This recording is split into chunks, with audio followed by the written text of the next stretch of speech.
मिर्जा गुलाम कादियानी ने नबूवत का ऐलान क्यों किया?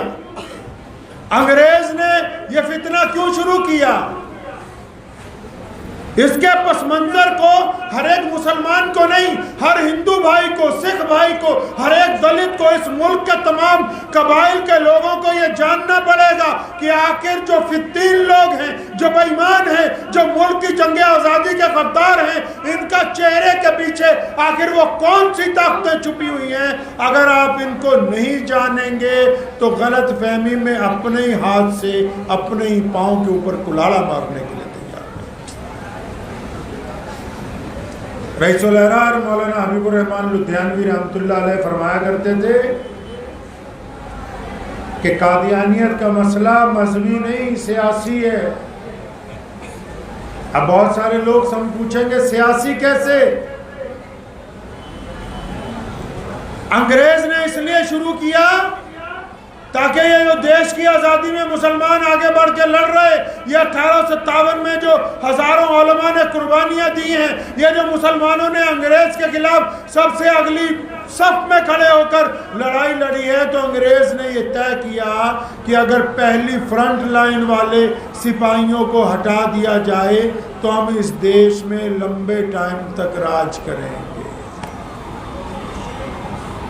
उनको भी कहता हूँ जिन्होंने फिरका परस्ती की ऐनक लगाई है और उनको मुसलमानों का हर दुश्मन अच्छा लगता है, उन्हें भी कहता चलूं कि इन मुसलमानों के दुश्मनों को अगर गले लगाओगे तो इनके दामन में से ISI के एजेंट निकलेंगे, तो इनके दामन में से इस मुल्क के अंदर दहशतगर्दी फैलाने वाले आतंकवादी निकलेंगे, तो इनके दामन में से इस देश की आज़ादी के साथ शहीद आजम भगत सिंह के साथ, लाला लाजपत राय के साथ, अताउल्लाह शाह बुखारी के साथ, मौलाना अबुल कलाम आज़ाद के साथ, इस मुल्क की जंग आज़ादी के साथ गद्दारी करने वाले कादियानियों का नापाक चेहरा निकलेगा।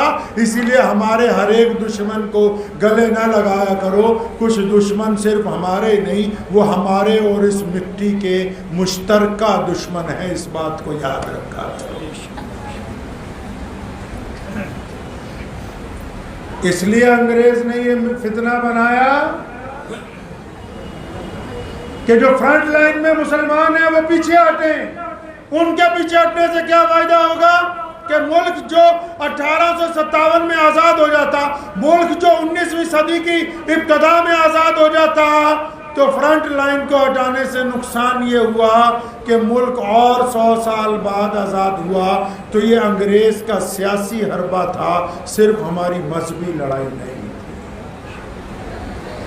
आज क्या कर रहे हैं मुल्क के गद्दार? आज क्या कर रहे हैं? आज क्यों उनके घर में से आतंकवादी पकड़े जाते हैं और सरकार के बड़े बड़े अफसरान चुप्पी साध लेते हैं? क्यों? क्योंकि आज भी कुछ ऐसे लोग मौजूद हैं जिनको गद्दारों से ही मोहब्बत है, लेकिन हम उन्हें बताना चाहते हैं कि जिस तरह हमारे आबो अजदाद ने, जिस तरह हमारे बड़ों ने, ये जिन मस्जिदों में हम बैठे हैं, यहाँ सिर्फ 5 वक्त नमाज नहीं पढ़ाई, यहाँ से हमने अंग्रेज के दांत भी इकट्ठे किए हैं। यहाँ से हमने बड़े बड़े शेखुल हदीस और मुहद्दिस बना के मदारिस में उतारे।